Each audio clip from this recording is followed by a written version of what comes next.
Hello ವೀಕ್ಷಕರೇ, ನಮಸ್ಕಾರ ಎಲ್ಲರಿಗೂ. ಇವತ್ತು ನಾನು ನಿಮ್ಮ ಜೊತೆ ಮಜ್ಜಿಗೆ ದೋಸೆ ರೆಸಿಪಿಯನ್ನು ಶೇರ್ ಮಾಡ್ಕೊಳ್ತಾ ಇದ್ದೇನೆ. ಇದಕ್ಕೆ ನಾನಿಲ್ಲಿ 4 ಲೋಟದಷ್ಟು ಅಕ್ಕಿಯನ್ನು ಜೊತೆಗೆ 1 ಸ್ಪೂನ್ನಷ್ಟು ಮೆಂತೆಯನ್ನು ಹಾಕಿ ಚೆನ್ನಾಗಿ 2-3 ಸರಿ ತೊಳೆದು ಅದಕ್ಕೆ ಫ್ರೆಶ್ ಆಗಿರುವಂತಹ ಮಜ್ಜಿಗೆಯನ್ನು ಸೇರಿಸಿ ನೆನೆಸಿ ಇಡ್ತಾ ಇದ್ದೀನಿ. ಇದು ನಾನು ಬೆಣ್ಣೆ ತೆಗೆದಂತಹ ಮಜ್ಜಿಗೆ, ಜಾಸ್ತಿ ಹುಳಿ ಇಲ್ಲ. ಇದು ಈ ದೋಸೆ ತುಂಬ ಚೆನ್ನಾಗಿರುತ್ತೆ. ಈಗ ಸಂಜೆ 7 ಗಂಟೆ ಅಷ್ಟೊತ್ತಿಗೆ ನಾನು 2 ಲೋಟ ಅವಲಕ್ಕಿಯನ್ನು ನೆನೆಸಿ ಒಂದು 10 ನಿಮಿಷ ಇಡ್ತಾ ಇದ್ದೇನೆ.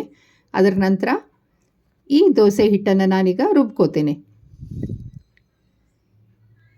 ಈ ಮಜ್ಜಿಗೆಯಲ್ಲಿ ನೆನೆಸಿಟ್ಟಂತಹ ಅಕ್ಕಿಯನ್ನು ನಾನು ಜಾರಿಗೆ ಹಾಕಿ ಅದೇ ಮಜ್ಜಿಗೆಯಲ್ಲಿನೇ ರುಬ್ತಾ ಇದ್ದೇನೆ. ನಿಮಗೆ ಈ ದೋಸೆ ಜಾಸ್ತಿ ಹುಳಿ ಬರಬಾರ್ದು, ಮಜ್ಜಿಗೆದು ಫ್ಲೇವರು ಬರಬಾರ್ದು ಅಂತ ಇದ್ದರೆ ನೀವು ಈ ನೆನೆಸಿದಂತಹ ಮಜ್ಜಿಗೆಯನ್ನು ತೆಗೆದು ನೀರು ಹಾಕಿ ರುಬ್ಬಿ ಇಟ್ಕೋಬಹುದು.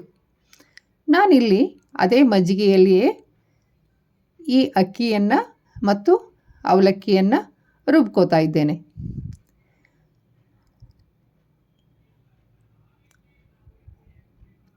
ಇಲ್ಲಿ ನೋಡಿ, ಈಗ ನಾನು ಅವಲಕ್ಕಿಯನ್ನು ಅದೇ ಜಾರಿಗೆ ಹಾಕ್ಕೊಂಡು ರುಬ್ತಾ ಇದ್ದೇನೆ. ಈ ದೋಸೆ ಒಂಥರ ತಿನ್ನಲಿಕ್ಕೆ ಹುಳಿ ಹುಳಿ ಸಿಹಿ ಸಿಹಿಯಾಗಿ ತುಂಬ ಚೆನ್ನಾಗಿರುತ್ತೆ. ಈಗ ಇದಕ್ಕೆ ನಾನು ಉಪ್ಪನ್ನು ಸೇರಿಸಿ ಹಾಗೆ ಚೂರು ಬೆಲ್ಲವನ್ನು ಸೇರಿಸಿ ಚೆನ್ನಾಗಿ ಕೈಯಿಂದ ಕಲಸಿ ಅದನ್ನು ಮುಚ್ಚಿಡ್ತೇನೆ. ಈಗ ಸ್ವಲ್ಪ ಚಳಿ ಇರೋದ್ರಿಂದ ನಾನಿದನ್ನು ಕುಕ್ಕರ್ನಲ್ಲಿ ಸ್ವಲ್ಪ ನೀರು ಬಿಸಿ ಮಾಡಿಕೊಂಡು ಅದರಲ್ಲಿ ಇಟ್ಟಿದ್ದೆ. ಈಗ ನೋಡಿ, ಇದು ಮರುದಿನ ಬೆಳಿಗ್ಗೆ ಇದು ಇಷ್ಟು ಚೆನ್ನಾಗಿ ನೊರೆ ನೊರೆ ಬಂದಿದೆ. ಹೀಗೆ ಇದ್ದರೆ ನಮ್ಮ ದೋಸೆ ತುಂಬ ಮೆತ್ತಗಾಗಿ ಚೆನ್ನಾಗಿ ಬರುತ್ತೆ. ಬೆಲ್ಲ ಮತ್ತು ಉಪ್ಪು ಕೂಡ ಸರಿಯಾಗಿ ಕರಗಿದೆ. ಇದು ನಾನು ನಾರ್ಮಲ್ ಕಾಯಿ ಚಟ್ನಿ ರುಬ್ಕೋತೀವಲ್ವ, ಆ ರೀತಿ ಚಟ್ನಿಯನ್ನು ರುಬ್ಬಿಟ್ಕೊಂಡಿದ್ದೇನೆ. ಈಗ ನಾವು ದೋಸೆ ಹಾಕುವ. ನಾನೀಗ ಕಾವಲಿ ಮೇಲೆ ಒಂದು ಚೂರು ಎಣ್ಣೆ ಹಾಕ್ಕೊಂಡು ಅದನ್ನು ಈರುಳ್ಳಿಯಿಂದ ಚೆನ್ನಾಗಿ ಸವರಿ ದೋಸೆ ಹಾಕ್ತಾಯಿದ್ದೀನಿ. ನೀವು ಈ ರೆಸಿಪಿಯನ್ನು ಒಂದ್ಸರಿ ಖಂಡಿತ ಟ್ರೈ ಮಾಡಿ. ಮಜ್ಜಿಗೆ ಮಾತ್ರ ಜಾಸ್ತಿ ಹುಳಿ ಇರಬಾರ್ದು. ನಿಮಗೆ ಮಜ್ಜಿಗೆ ಫ್ಲೇವರ್ ಇಷ್ಟ ಆಗೋದಿಲ್ಲ ಅನ್ನೋದಾದರೆ ನಾನು ಹೇಳಿದ ಹಾಗೆ ನೀವು ಅಕ್ಕಿಯನ್ನು ಮಜ್ಜಿಗೆಯಲ್ಲಿ ನೆನೆಸಿಟ್ಟು ನಂತರ ಆ ಮಜ್ಜಿಗೆಯನ್ನು ತೆಗೆದು ನೀರಲ್ಲಿ ಈ ಹಿಟ್ಟನ್ನು ರುಬ್ಬಿ, ಆಗಲೂ ಕೂಡ ಇದು ತುಂಬ ಚೆನ್ನಾಗೇ ಬರುತ್ತೆ. ಇಲ್ಲಿ ನೋಡಿ, ಇದು ಇನ್ನೂ ದೋಸೆ ಬೆಂದಿಲ್ಲ ಅಂತ ಹೇಳಿ ನಾನು ಮತ್ತೆ ವಾಪಸ್ ಮುಚ್ತಾ ಇದ್ದೀನಿ. ಇಲ್ಲಿ ನೋಡಿ, ಈಗ ಇದು ದೋಸೆ ಬೆಂದಿದೆ.